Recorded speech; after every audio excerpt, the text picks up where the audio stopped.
दोस्तों, जय हिंद, जय भारत। मैं मदन लाल आज़ाद, संस्थापक संयोजक all India bike board taxi union. आज की बात शुरू करता हूं राष्ट्र कवि रामधारी सिंह दिनकर साहब के एक दोहे से। मैं उनका आदर्श कहीं जो व्यथा न खोल सकेंगे, पूछेगा जग किंतु पिता का नाम न बोल सकेंगे। जिनका अखिल विश्व में कोई कहीं न पना होगा, श्रम से नहीं विमुख होंगे, जो दुख से नहीं डरेंगे। तो दोस्तों, कल दिनकर साहब की जयंती थी। मैं उन्हीं की कविता उन्हीं को समर्पित करते हुए आज आपके समक्ष अपनी बात रखूंगा। क्योंकि आज 25 अप्रैल 2020 का दिन है और लॉकडाउन के कारण मैं राष्ट्रीय राजधानी दिल्ली में नहीं हूं, अपने गृह जनपद अलीगढ़ में हूं। और इस लॉकडाउन का फ़ायदा उठाकर एक एमएमसी राजेश मेरे विषय में बहुत तरह की अफवाहें फैला रहा है। दुर्भाग्य से ये राजेश मेरा ससुर लगता है, क्योंकि इसने कुछ समय पूर्व अपनी बेटी से मेरे खिलाफ रेप का झूठा मुकदमा दर्ज करा दिया था और उसमें ये शर्त रख दी थी कि मैं इसकी बेटी से शादी करूं तो ये वो मुकदमा वापस ले लेगा। और इस दबाव के कारण मुझे इसकी लड़की से शादी करनी पड़ी थी, लेकिन वो इसकी बेटी इसी के पास रही, मेरे पास कभी नहीं रही। अब ये उससे क्या करवाता है, कैसे करवाता है, यही बेहतर जानता है। इसलिए ये अपने वीडियो और ऑडियो में अपनी बेटी के विषय में बताता रहता है कि उससे धंधा करवा रहा है, बेच रहा है, कोठों पे बैठी हुई है। दोस्तों, इस राजेश पांचाल की औकात में आपको बता देना चाहता हूं कि ये पिछले जनवरी से ही 2019 जनवरी से आप सबको सेटलमेंट का झांसा दे रहा है कि ये सेटलमेंट कराएगा आपका और आपका पैसा ये संजय भाटी से दिलाएगा।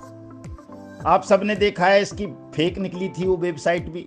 इसने आपसे बहुत सारे डाटा लिए, उन सबका दुरुपयोग किया और इस लॉकडाउन का फ़ायदा उठा करके अब ये फिर दोबारा से सक्रिय हुआ था कि ये किसी तरह से अपने दामाद संजय भाटी और करणपाल की जमानत करवा देगा। लॉकडाउन में मदन लाल आज़ाद आ नहीं पाएगा कोर्ट में, ना कोई वकील खड़ा कर पाएगा और उनको आसानी से जमानत हो जाएगी और वो आपका पैसा हड़प लेंगे।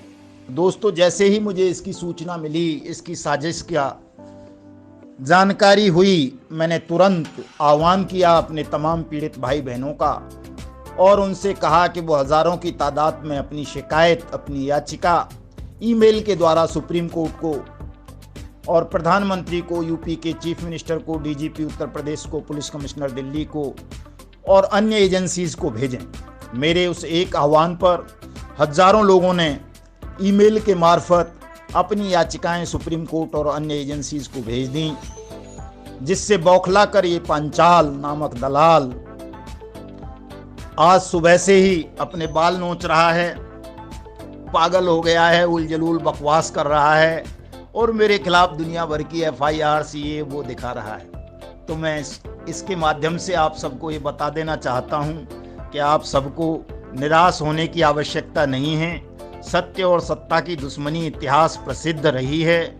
जिसने सत्य के लिए, न्याय के लिए आवाज़ उठाई है, गुंडे माफियाओं से लड़ा है, सत्ता के अहंकार से जो लड़ा है, उसके खिलाफ सत्ता में बैठे हुए लोगों ने और ठगों ने, दलालों ने, गुंडों ने, माफियाओं ने इस तरह के फर्जी मुकदमे दर्ज करवाए हैं। आप सब जानते हैं भली भांति, आपने भगवान श्री कृष्ण का इतिहास पढ़ा है। उनका जन्म ही जेल में हुआ था। हमारे राष्ट्रपिता महात्मा गांधी की आधी से ज़्यादा ज़िंदगी जेल में गुजर गई थी। हमारे देश के वर्तमान प्रधानमंत्री नरेंद्र मोदी पर दर्जनों मुकदमे दर्ज हुए। हमारे गृह मंत्री अमित शाह को तो तड़ी पार ही कर दिया गया था। प्रभु यीशु मसीह को सूली पर लटका दिया गया था। सुकरात को जहर पिला दिया गया था। संत रविदास को मार दिया गया था। कबीर साहब का अपमान हुआ था। राम को वनवास हो गया था। नानक देव को जिल्लतें उठानी पड़ी थीं। तो इस संसार में जब जब किसी मनुष्य ने सत्य और न्याय के लिए आवाज़ उठाई है और संगठित अपराधियों को चुनौती दी है, तो उनके साथ ऐसा होता रहा है। इसलिए आपको इन FIRs को देख करके या और दुनिया भर की बकवास बातों को सुन करके अपने मनोबल को कमज़ोर नहीं करना है, क्योंकि ये चीज़ें राजेश पांचाल रूपी ये कुत्ता कहीं से गोपनीय जगह से नहीं लाया है। ये सब मेरी टाइमलाइन पर मौजूद हैं। फेसबुक पर मैं सारी चीज़ें डालता रहता हूं। जब जब मैं कोई लड़ाई लड़ता हूं, चाहे वो टैंकर माफिया से लड़ा, चाहे भू माफिया से लड़ा, चाहे पानी माफिया से, चाहे खनिज माफिया से, चाहे फैक्ट्री माफिया से, चाहे मिलावटखोरों से, चाहे जमाखोरों से, चाहे मुनाफाखोरों से, उन्होंने तब तब मेरे खिलाफ FIR कराई हैं। जब से मैंने बाइक बोट स्कैम के खिलाफ आवाज़ उठाई है, इस दौर में भी मेरे खिलाफ 2-2 FIR दर्ज हो चुकी हैं। तो ऐसी FIR दर्ज होने से या 2-4 दिन की जेल जाने से कोई अंतर नहीं पड़ता है किसी सत्याग्रही के जीवन में, क्योंकि सत्याग्रहियों को देने के लिए सरकार के पास, समाज के पास जेल जिल्लत और मौत के सिवाय कुछ नहीं होता है। एक सत्याग्रही का जेल जिल्लत मौत तो आभूषण होती हैं। तो दोस्तों, आपको न्याय दिलाने के लिए यदि हमारी मौत हो जाती है, हमें जिल्लत झेलनी पड़ती है या जेल झेलनी पड़ती है, तो हमारे लिए तो ये आभूषण होगा, पुरस्कार होगा। इसको मैं अपमानजनक नहीं मानता हूँ। आपको भी अपने मनोबल को कमज़ोर नहीं करना है। ऐसी 50 FIR और दर्ज हो जाएं, 500 हो जाएं, जेल हो जाए, इससे कोई फ़र्क नहीं पड़ता। आपकी लड़ाई को मैं रुकने नहीं दूंगा। मैं जेल में भी अपना सत्याग्रह आंदोलन, आपकी कानूनी कार्रवाई जारी रखूंगा। आप लोगों को घबराना नहीं है। ये जो राजेश पांचाल किसी सत्येंद्र नाथ श्रीवास्तव को पकड़ लाया है, जो अपनी चैटिंग दिखा रहा है मेरे साथ, वो मेरी चैटिंग नहीं है। मैंने कभी उसके साथ कोई इस तरह की चैटिंग नहीं की है, बल्कि उसने मुझे बहुत सारी चीज़ें डाली थी अपनी के साथ, मैंने ये किया है, मैंने ये किया है। तो वो साइंस सिटी स्कैम के मास्टरमाइंड राशिद नसीम का वकील है। तो जाहिर सी बात है, वो अपने क्लाइंट को बचाने के लिए, चूँकि उसने फ़ीस ली है, तो उसको बचाने के लिए तरह तरह के षड्यंत्र करेगा, तरह तरह की दलीलें देगा। ये राजेश पांचाल भी चूँकि भाटी की वकालत कर रहा है, भाटी के पैसों पर पल रहा है, कर्णपाल के टुकड़ों पर पल रहा है, तो उनको बचाने के लिए ये हमारे विरुद्ध तरह तरह की बातें करेगा ही। इन सब चीज़ों को अन्यथा लेने की आपको आवश्यकता नहीं है। मैं आपको ये बता देना चाहता हूँ कि ये जितने भी दलाल हैं ठगों के, जो चैलेंज कर रहे हैं ऑडियो और वीडियो में कि मदन लाल आज़ाद को मार देंगे, जेल भिजवा देंगे, उसके खिलाफ ये मुकदमे दर्ज करवा देंगे, वो दर्ज करवा देंगे, ऐसा ये कुछ भी नहीं कर पाएंगे। इनकी औकात नहीं कि ये सीधे सीधे कोई अपना चेहरा दिखाते हुए वीडियो बना दें या अपना एड्रेस भी दे दें। मदन लाल आज़ाद का जो एड्रेस ये बार बार दिखाता है, ये पब्लिक एड्रेस है, पब्लिक डोमेन्स में पड़ा हुआ है, ये कोई गोपनीय चीज़ नहीं है। वहीं पास में मदन लाल आज़ाद का घर है, वहीं पास में ही ऑफिस है, वो दोनों एड्रेस मदन लाल आज़ाद के ही हैं। इसलिए आपको किसी को भी घबराने की और तनाव लेने की आवश्यकता नहीं है, ना इनके जाल में फंसने की आवश्यकता है। इनका जो सपना था, षड्यंत्र था कि संजय भाटी को, कर्णपाल को बेल दिला देंगे लॉकडाउन का फ़ायदा उठा करके, अब ये ऐसा नहीं कर पाएंगे। इसलिए अपने बाल नोच रहे हैं और मुझे डराने की, धमकाने की कोशिश कर रहे हैं। मैं ऐसे गुंडों से, मवालियों से, जेब कतरों से कभी नहीं डरा। इनकी औकात नहीं कि ये मेरे सामने आ जाएं। इनकी पैंट गीली हो जाएगी, मैं सामने खड़ा हो जाऊंगा, तो बोलने की तो औकात नहीं इनकी। ये साले जो है यूट्यूब पे और उस पर नहीं जब बोल सकते, अपना चेहरा दिखा करके अपना एड्रेस नहीं बता सकते, धोखेबाज कहीं के। सोसाइटी भी बनाई तो एड्रेस दे रहा है उसी ठग की कंपनी का। गर्वित वेलफेयर सोसाइटी बनाई और उसका एड्रेस कहाँ का दे रहा है? उस एल्पाइन कॉलेज का जो संजय भाटी का है, बद्रीनाथ तिवारी का है। अपने घर का एड्रेस देने की भी औकात नहीं इस ठग की। आज तक इसने कोई चिट्ठी पत्री कहीं नहीं लिखी इसके खिलाफ, और न लिखेगा भविष्य में। ये आपको केवल गुमराह करेगा।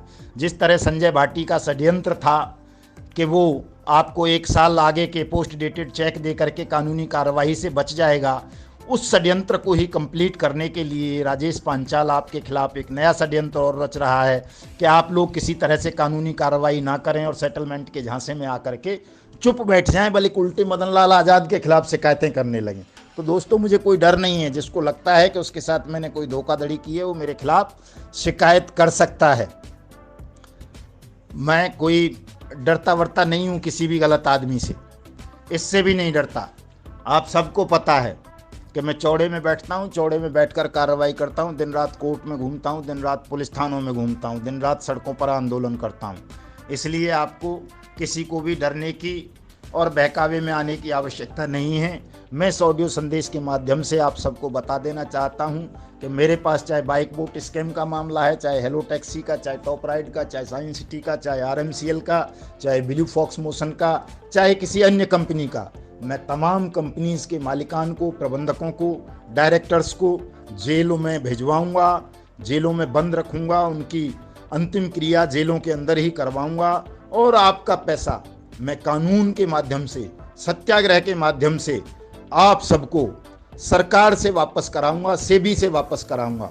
सेबी इन तमाम ठगों की, इनके रिश्तेदारों की, नातेदारों की, दोस्तों की, परिचितों की, दलालों की, इनकी संरक्षकों की चलाचल संपत्तियों को सीज करेगी और आपका पैसा आपको वापस दिलवाया जाएगा। वो समय बहुत नज़दीक है। अगस्त के अंदर दिल्ली हाई कोर्ट में सुनवाई होनी है। दिल्ली हाई कोर्ट का ऑर्डर आप लोगों के पक्ष में आएगा 100%। मई में दिल्ली हाई कोर्ट अनियमित जमा योजना पाबंदी कानून 2019 के लिए स्पेशल कोर्ट गठन करने पर सुनवाई करेगा, वो भी होगी।